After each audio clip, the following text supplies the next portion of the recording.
I am still playing a lot of games. I'll try to make this a series, catching up to whatever month we'll be on, and then do this monthly. So for now, enjoy January of 2026.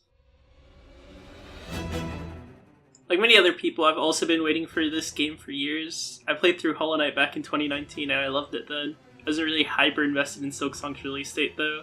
I just thought to myself, when it happens, it'll happen. I was there the day it released, and it was pretty good. It's kind of impossible not to compare it to Hollow Knight, so really quickly my verdict is, I like it more, but I also have more issues with it. All my issues are fairly minor though. I don't like the amount of wave-based rooms, I don't think they offer an interesting enough challenge.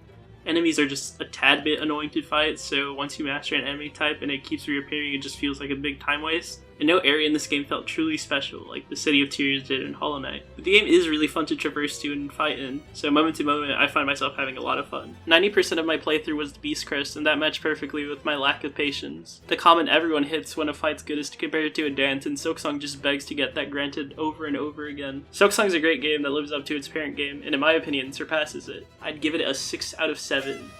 For those who aren't aware of this rating scale I use, it's out of 7, and I'll have a quick summary of what I mean with examples. 1 is a bad game, 2 is a meh game, 3 is okay, 4 is good, 5 is great, 6 is amazing, and 7 is defining for me. It's a very positive scale, and a little abstract with the 7 rating, don't expect to see it often.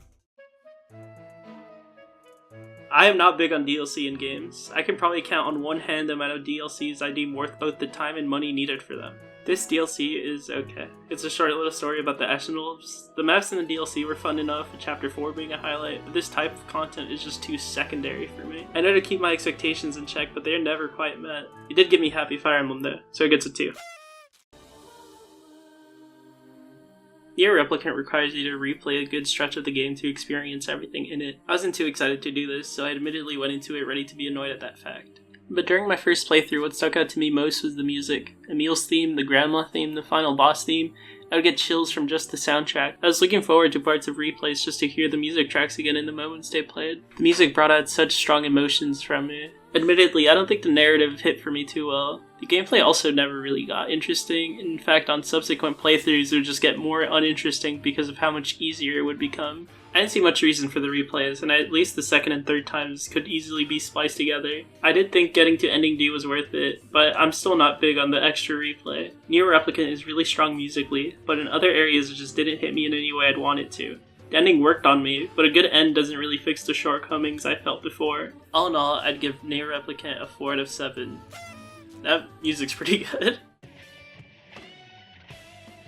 If you watched my December 2025 video, I went into my gripes with the first 2 God of Wars. There's just not enough variety for me. This last part of the Greek trilogy was my last hope, and after being burned before by the other 2, my hopes were not there. But playing it, I was pleasantly surprised. God of War 2 ends on a cliffhanger, and the way this game continues that surprised me. There's a nice through line throughout the whole game of having to kill multiple gods, which gives the game a nice pace going from god to god. The ascent to Mount Olympus is nicely highlighted by the chain of balance almost always being present. There's little tidbits that add a little life to this world. Every single god adds more chaos to the world also, so there's just a nice escalation at all times. This game is what I wish the other 2 God of Wars felt like. I don't think the gameplay is an insane improvement, it's still a little too mindless at its core, so it is my favorite of the 3. But the presentation of this world in this game definitely placed it to be more favorable than the prior ones. God of War 3 left me with a good feeling coming out of the Greek trilogy, and for that reason, I'd give it a 4.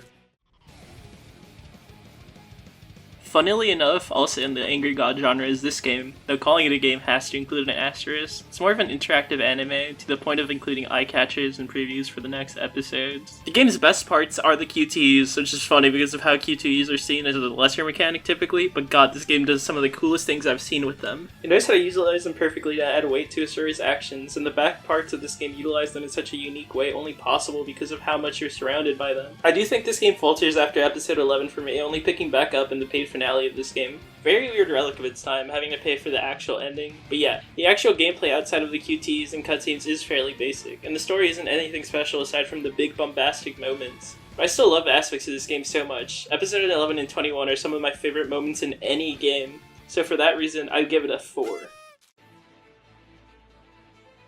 This is what I was excited for a while. One of the main reasons I got a PS5 back in 2020 was to have a chance to finally play this game. I got to about Alfheim and quit. No real reason. 5 years later, I finally got around to this game, and I didn't like it. The story's pacing felt terrible, with the climb of the mountain always getting stopped by some random happenstance. The one-take style of this game for me really didn't work for me either. It felt like it was just adding to its poor pace. The gameplay was super standard, and the boredom was really highlighted by the lack of interesting enemies. The core story wasn't even interesting for me, as it's the standard father figure rises to care for their arrogant child, played completely straight. This was unfortunately a boring game for like 90% of its runtime. I will give it this, the final boss and everything after that was enjoyable though, as well as any boat rides where stories were told. I'm interested in the greater lore, but dang, the way the story is told in this game just felt boring. God of War 2018 felt like such a safe game, and for that reason I'd give it a 2. I'm gonna rip the band-aid off immediately. I was not a fan of this game. Let's start with the gameplay, where I felt it was worse compared to Replicant. Replicant was simple, but its mix of light bullet hell and action combat serviced it well enough until the point where it got too easy. This game has an illusion of complexity, but it's never interesting. When I prefer to play the character that can avoid the action combat, there's a clear issue there. A bigger issue to me is its story. I said Replicant's story didn't hit me too hard, but I still felt things. I liked the characters well enough, and the music really brought out certain feelings. However, Automata's story never hit any narrative point that made me feel anything. I like Nine Nest and 2B enough, but their dynamic never felt like it mattered until the story decided it did. The story beats of this game just felt jarring. I hear the side quests expand on characters, but I just wish the content was part of the main storyline. When I have to choose to do this content and I get hit with the slowest leading mission of all time into a scavenger hunt of random items, I just don't care to do it. I was really disappointed with this game. People have praised it often, and from the outside, I thought a story focused on androids to highlight what it means to be human is something right up my alley. But unfortunately, it didn't hit for me. I do like the chip features though. The credits are also really cool. It's clear to me that Yoko Taro loves video games, and that's awesome. I just wish the storytelling was better. I'd give it a 3 out of 7. That is the video. Thank you if you made it to the end. I will be back next week. Please subscribe. Please, please. Bye.